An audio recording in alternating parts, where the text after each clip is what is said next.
Nakakapag-normalize ng lahat ng metabolic processes.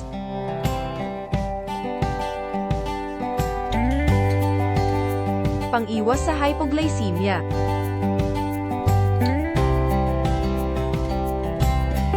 Nakakapagpasigla ng paglikha ng insulin sa katawan.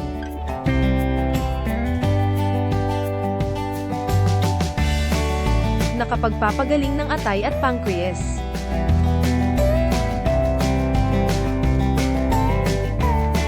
Nagpoprotekta laban sa pagtaas ng blood sugar.